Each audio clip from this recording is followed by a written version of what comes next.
आज की इस क्लास में हम कक्षा 10वीं विषय विज्ञान का आज का हमारा प्रश्न है, पारितंत्र में कितने प्रकार के घटक होते हैं, नाम लिखिए। तो देखिए, जो पारितंत्र है इसमें कितने प्रकार के घटक होते हैं, इनके नाम हमें यहाँ पे लिखना है। तो हमारी परिभाषा है सबसे पहले पारितंत्र की।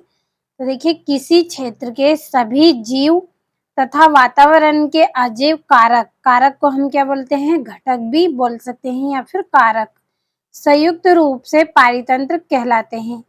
अब देखिए, हमारी परिभाषा को हम थोड़ा सा अच्छे से समझ लेते हैं ताकि आपको रटना ना पड़े।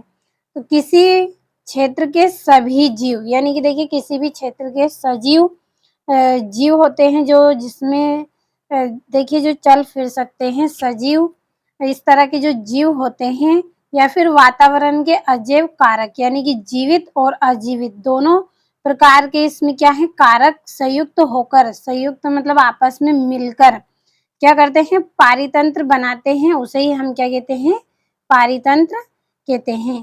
तो आपको यहाँ पे परिभाषा समझ में आई होगी कि किसी क्षेत्र के सभी जीव तथा वातावरण के अजैव कारक, यानी कि जीवित और अजीवित दोनों कारक मिलकर क्या है, एक पारितंत्र बनाते हैं। उसी को हम क्या बोलते हैं, पारितंत्र।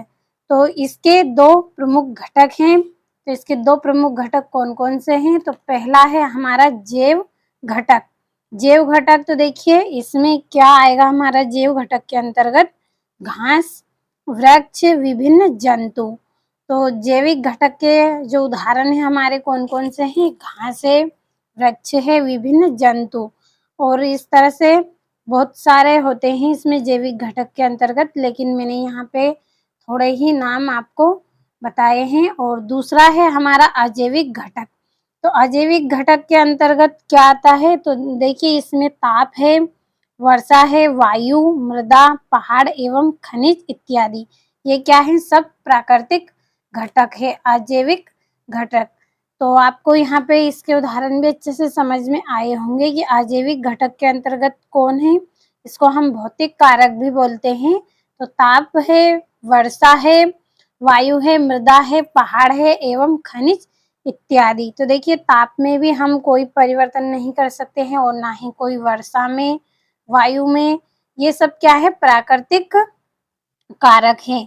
यानी कि देखिए, ये हम मानव द्वारा निर्मित नहीं है, ये सब क्या है, प्राकृतिक है। तो ताप, वर्षा, वायु, मृदा है, ये भी क्या है, प्राकृतिक है, ये हमारे द्वारा नहीं बनाई गई है। पहाड़ है, खनिज इत्यादि। तो आपको यहाँ पे परिभाषा अच्छे से समझ में आई होगी पारितंत्र की और इसके घटक भी। तो चलिए एक बार और अच्छे से परिभाषा को हम पढ़ लेते हैं।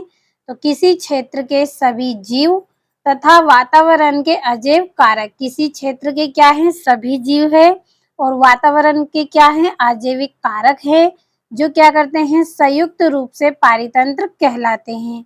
और इसके दो प्रमुख घटक हैं। पहला है जैविक घटक।